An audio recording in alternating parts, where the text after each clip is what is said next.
Siz Allah'tan başka ilah yok, Muhammed aleyhisselam Allah'ın elçisi deb guahlık bergen vaqtыңızda siz bir guahçı, siz bir şahit, siz bir dilodu guahçı bulup palanın mundaq cinayetini işledi degan vaqtыңızda so'tchi sizden siz palanının bu cinayetini işlegenlikini köydünüzmü? Siz onunğa şahitmi? Siz onunğa guahçı bulalamsiz dese, siz onu köygenlikiniz üçün şundaq so'tchi janoblari, "Men onu köydüm, men onunğa guahlık birime, men onunğa şahit" deysiz. Şununğa o'xshash siz "Eşhedü en la ilahe illallah ve eşhedü enne Muhammeden Resulullah" Allah'tan başka ilah yok. Muhammed aleyhisselam Allah'ın elçisi deb guahlık birimen degan vaqtыңızda sen Allah'a nimege asasen guahlık birisen, nimege asasen şahit bulusan, sen Allah'ını köydünmü dese nim deb cevap birisiz?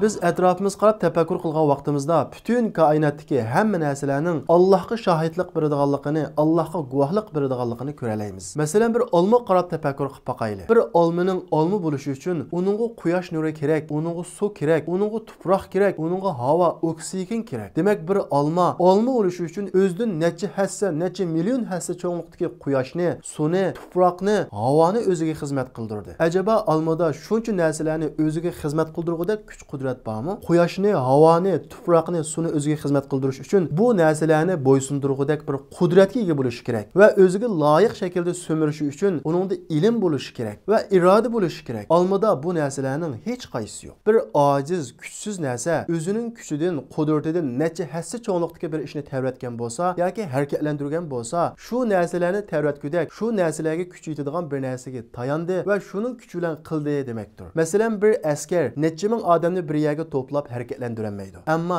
davlat nomi bilan, qonun nomi bilan davlatga tayinib turib bir odam necha ming odamni bir yerga to'plab uni harakatlantira oladi. Uni urushga kira oladi. Dal shuningga o'xshash olmadan iborat jonsiz, aqlsiz, kuchsiz, irodasiz bir narsaning o'zidan necha million hassa cho'ngliqdagi quyoshni, havoni, suvni, tuproqni o'ziga xizmat qildirganligi uning keynida shu narsalarga kuch yetadigan ilmga, qudratga, hayotga, irodaga ega bo'lgan bir zotga guvohlik beradi. Biz kichkina urug'cha qarab tefekkür qilib baqaylik. Biz uruqchini tuproqning ostiga ko'mgandan keyin uruqcha o'zidan cho'ng, o'zidan ig'ir bo'lgan tuproqni ko'tarib tishib chiqadi. Hatto yumron bexla qattiq toshlarning orasidan tishib bex surganligini ko'ramiz. Bu kichkina uruqcha yumron bexla shu qattiq toshlar va ig'ir yuklarni qandoq ko'tara oladi? Ularda kuch bormi? Nurg'ulg'an kishilar Musa alayhisolamning hosini dengiz urushi bilan dengizni ikkiga bo'lganligiga hayron qoladi. Amaliyotda qattiq toshni tishib chiqqan yumron bex bilan dengizni ikkiga yog'an Musa alayhisolamning hossi o'tirisida qanday farq bor? Agar har ikkilisining keyinda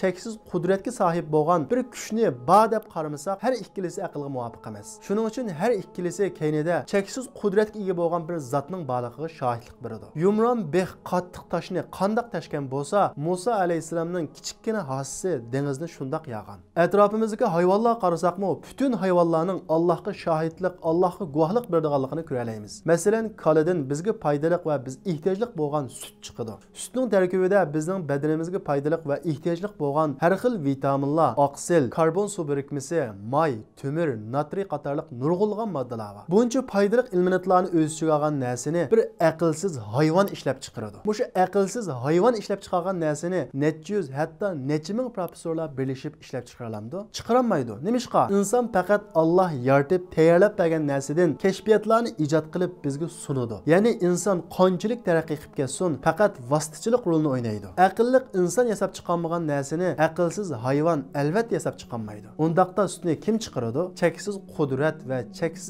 ilmga ega bo'lgan Alloh chiqaradi. Kala faqat vositachilik rolini o'ynaydi va bu orqali tafakkur qildiganlar uchun Allohga shohidlik beradi. Demak, tafakkur qilganimizda koinotdagi butun narsalar Allohga shohidlik beradi ekan.